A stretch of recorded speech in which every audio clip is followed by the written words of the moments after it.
Hello, all you witches, wizards, and magicians out there. This is Laura Campagna, the Wednesday Witch, and I'm here with your tarot forecast for Scorpio season.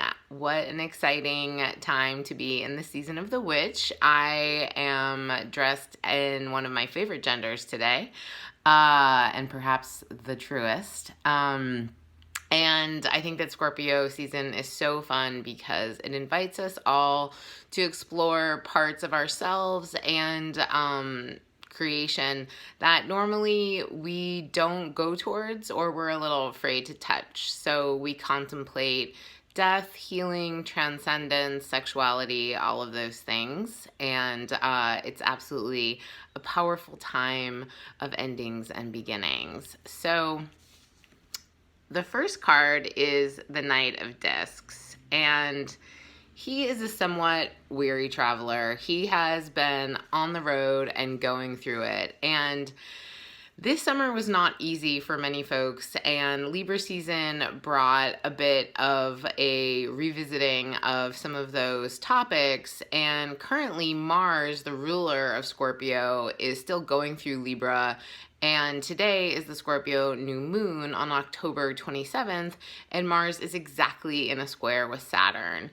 So some of the difficult things are still absolutely with us, and one of the challenging parts about this year has been all of the dynamic growth and wonderful spiritual soaring that Jupiter and Sagittarius brought us, and then all of the kind of like painful putting it to you screws of Saturn and Pluto in Capricorn squaring every planet that went through the cardinal signs. So we're still experiencing a bit of that until Mars leaves Libra in mid-November.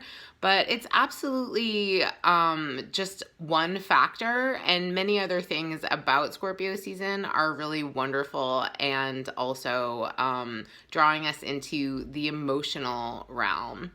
So that's the past. This is the present. Here we are today with the High Priestess. The Scorpio new moon is absolutely calling each of us into developing our own intuitive sense of knowing and maybe just trusting that intuitive sense that we already have, that's innate in all of us, that we were all born into.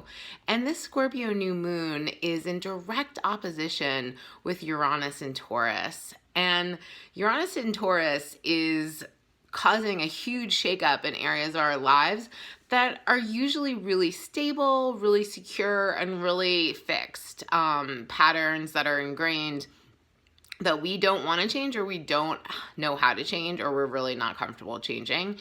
But Uranus is the planet of authenticity and sudden upheavals and shakeups. So directly across from this new moon, there's an opportunity to really liberate yourself from an old ingrained pattern that's been holding you back from really delving into your own intuitive sense and magic. And one of the biggest ways that we shut ourselves down is by trying to protect ourselves. And that is something, self-protection is absolutely a survival skill that many of us have needed to cultivate and still do need to engage with. But learning how to walk in the world without having our fears completely overwhelm us is one of the best ways that we can get in touch with and hear louder the voices of our own intuitive sense. So our challenge is the Four of Cups, the luxury card. I love the Four of Cups so much. It's all about emotional stability and grounding into the foundations of love that already exist in your life.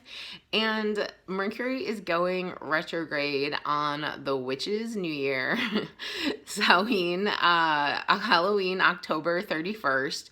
So this Mercury retrograde is going to last for all the rest of Scorpio season through November. And this is the final retrograde in water signs that we've had this year, and all of the water sign retrogrades are really bringing us into awareness about what is the emotional quality of our lives? How do we feel? What do we want from partnerships? What do we need in order to feel grounded and stable? And in Scorpio, we can really go deep and we can get at some of the roots underlying all of the things. We had a lot of information and awareness around spirituality with the retrograde in Pisces in March, and then family with the retrograde in Cancer in July. And so now with Scorpio, it becomes really personal. It becomes really about going to the roots and going deep. But make sure that you have that firm foundation that you're grounding into so that you can do that important work. The final outcome is the Four of Swords. So we have two fours going on here. The Four of Swords is really about finding that mental balance and stability and that peace within. So one of the things that Scorpio can bring us is the ability to accept and come to terms with things that are really, really hard. Scorpio is not the easiest sign to forgive, stubborn, loves to hold a grudge, but also has a incredible capacity for transformation and to really like suck out the poison from the wound to allow it to heal. So it looks like part of that is having some mental detachment from the things that have been plaguing you or just affecting you this year. And there's a couple of bonus cards that I'm really excited about. So one of them is the 10 of Discs. So this is the wealth card. I think this is corresponding to the Taurus full moon that is going to be really gorgeous mid-November, and really lighting up the ways in which this change that Uranus is bringing us is also bringing us so much riches in terms of both working with our own resources and assets differently, and also material, like spiritual riches that are in some ways much more important than all of the material stuff that we get when we feel like things are going really well in our lives. The final bonus is the Fool. So I think this is all setting us up for this big change and transformation that's coming. Jupiter is going to enter Capricorn in early December. And I think some of us who pay attention to astrology are like, oh no, the good times are ending with Jupiter leaving Sagittarius. But in many ways, the new adventure is just as joyful when we imagine something really wonderful coming into an area of our lives that's been a little bit challenging. So make the most of November. There's really beautiful days and moments. Venus is entering Sagittarius and moving into a conjunction with Jupiter.